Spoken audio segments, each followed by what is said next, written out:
Right now at 6, Colorado elections are under attack. How depends on who you ask. These systems are not secure.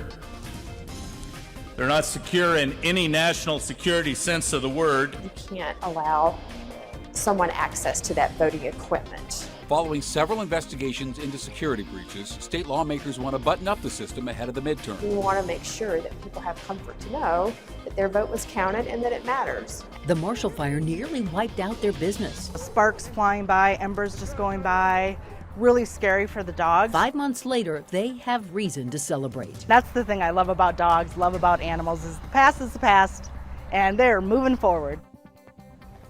Good evening, and thank you for watching Denver 7 News at 6. I'm Ann Trujillo. I'm Shannon Ogden. We are 187 days away from a consequential midterm election. Before then, Colorado lawmakers are debating a bill to change the way those elections are run, and the goal is to prevent insider threats. Senate Bill 153 has already passed the Senate, and now, well, it faced a long night in the House last night. Denver 7 political reporter Megan Lopez takes us to the heart of this debate. It's called the Internal Election Integrity Bill. Perhaps a better name for it, though, is the Tina Peters bill. That's what we are trying to prevent from happening again. It's a direct response to the events that have been playing out in Mesa County since the 2020 election. Tina Peters is accused of turning off the camera and allowing someone to access Mesa County's voting systems. She's now facing felony tampering charges over the incident, while Peters awaits trial. This little 4-hour compromise is out the window. Read the bill at length, Madam Chair. State lawmakers spent hours Wednesday debating that election bill. Here's what it does. First, Senate Bill 153 calls for election officials to complete a certification course. Tina Peters had not. If that's your official duty, that you should know what that means and how it works. Second, it bans someone from running an election who's been convicted of a crime like conspiracy, insurrection, or treason. You shouldn't be running an election. It requires security cameras for voting systems to stay on all year. It also prohibits unauthorized people from accessing voting machines and bans imaging of those machines like what allegedly happened in Elbert County. It also bans hand counts of elections under most circumstances. That late-night floor debate, This bill makes it harder for public scrutiny. Was largely led by Representative Ron Hanks, who has repeatedly questioned the 2020 election. One person's misinformation is another person's truth. He even read words from a University of Michigan professor who claimed, And I have hacked them repeatedly as part of a decade of research studying the technology. Again, though, officials on both sides of the aisle across the country have debunked those fraud claims. For more moderate Republicans, the question was over the necessity of these changes. Does this bill do a better job at creating trust, at being open and transparent? And I would say no. Republicans offered some changes of their own, from auditing voter rolls to removing names to banning ballot harvesting. Democrats didn't waver, though. All in favor, please say aye. And the bill passed an important floor vote. I hope it bolsters voters' confidence that their elections are safe and secure. It's now one step closer to becoming the law of Colorado. Megan Lopez, Denver 7. So the election bill faces one final vote in the House, and that will likely happen tomorrow. Portions of the bill will go into effect right away, and other parts will happen over the next year. Elbert County Clerk of Courts Dallas Schroeder has handed over hard drives he copied of his county's voting system. He was ordered to do so yesterday by the Secretary of State. The Secretary of State's office says they are now reviewing those hard drives. On Monday, Denver 7 obtained this video appearing to show Schroeder making the copies of the voting system hard drives. This case, along with ones in Douglas and Mesa counties, were inspiration for the election security bill. A police chase from Denver into Lakewood ended with a Denver police cruiser flipped on its roof. This is video from Air Tracker 7. It's near the intersection of Raleigh and Tennessee, just east of Sheridan. Denver police say the chase started after a shooting at First and Knox, about 5 miles north. 2 police officers were brought to the hospital with minor injuries, and we now know that one person is in custody. A former Loveland police officer will spend 5 years in prison for the violent arrest of a 73-year-old woman with dementia back in 2020. Austin Hopp was sentenced in court today. He will receive 1 year credit for time served already and 3 years parole. Hopp was the responding officer who violently arrested Karen Garner. Garner's arm was broken and her shoulder dislocated. Her family received a multi-million-dollar settlement from the city of Loveland. The Marshall Fire sent so many people running for their lives. And the owners of a doggy daycare in Superior that day in December left them overwhelmed trying to figure out how to get all those dogs to safety. Well, here we are more than 4 months later and the daycare is back open. Denver 7's Ivan Rodriguez shows us just how they recovered from the fire. Outside of dog tag in Superior, you can still see some of the damage left behind by the Marshall Fire.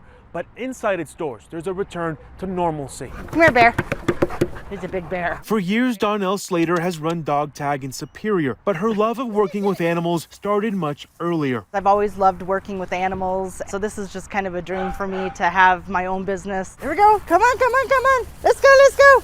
That same dream she worked toward realizing almost disappeared in minutes the day of the Marshall Fire. When I stepped outside for a moment, I did smell the smoke, but we couldn't see anything. As the fire approached, they started their evacuation plan, which included getting all their dogs inside a trailer, but time was running out. By the time we hooked up the trailer and turned to go position the trailer, the fire was already there. They put as many dogs as they could into their cars, but there wasn't room for all. I finally went back in and just made sure, double sure that every dog was out of the kennel. There was about 10 that we couldn't fit into the cars.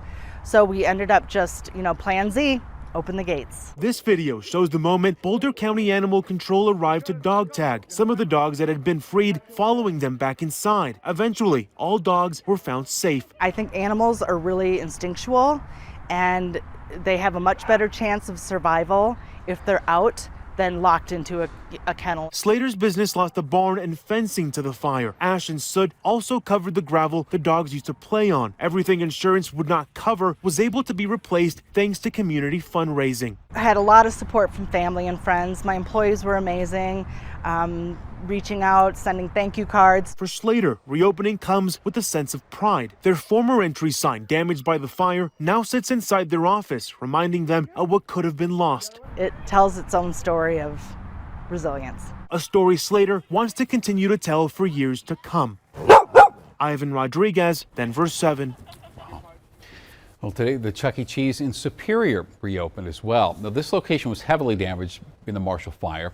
The Spindle family was welcomed in as the first guests and had the whole place to themselves. Now, their home was destroyed in the Marshall Fire just 2 weeks after moving to Colorado. So today was a welcomed escape.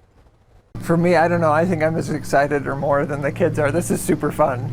This is just taking a little time off work, taking some time off school, and having the place to yourself. Like, who gets to do that? So you might remember this video from the day of the big fire. People running out of that Chuck E. Cheese as smoke was filling the restaurant. Chuck E. Cheese has also donated $10,000 to the Community Foundation of Boulder County's Wildfire Fund. A Boulder family is doing their part to help send medical supplies to the front lines of the war in Ukraine.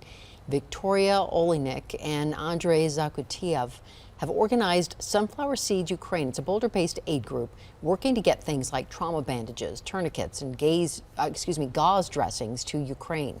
They say the need for medical supplies in the war is urgent for civilians and for the Ukrainian armed forces. And we felt that rather than just following what they do, sending medical aid to them and giving them chance to save their lives is the least we can offer in this sad and scary times. Even some elites brigades in Ukraine still don't have sufficient amount of protective gear, and it's mind-boggling. And if you'd like to know more about how you can help donate medical supplies that are in short supply, you can visit their website, sunflowerseedsukraine.org. A Colorado company is helping NASA make the first mission to the moon in more than 50 years. And today, NASA's Deputy Administrator and Colorado Congressman Ed Perlmutter and Joe Neguse visited Advanced Space in Westminster. So these are renderings the company sent out of its Capstone mission, which will orbit the moon later this month. Advanced Space says their company started small, and now they're helping NASA. So when we started the company over 11 years ago, our goal was to enable the sustainable exploration, development, and settlement of space. We didn't at the time have a lot of money like Elon and Jeff Bezos did, so instead of building rockets, we built orbits because we could afford to build orbits on a grad student salary. And data from the Capstone mission will help NASA's Artemis program, which plans to put the first woman and first person of color on the moon. Ending the stigma around mental health takes work. It's not a disorder. Post-traumatic stress is something that I think is incredibly natural. A military dad is ready to do whatever it takes. It's just not right for these people to risk their lives and then come back and not get all the support they need. 60s and 70s with sunshine today. Coming up, we have some 80s. The Avs hope to continue their momentum from Game 1. We'll take you live to Ball Arena next.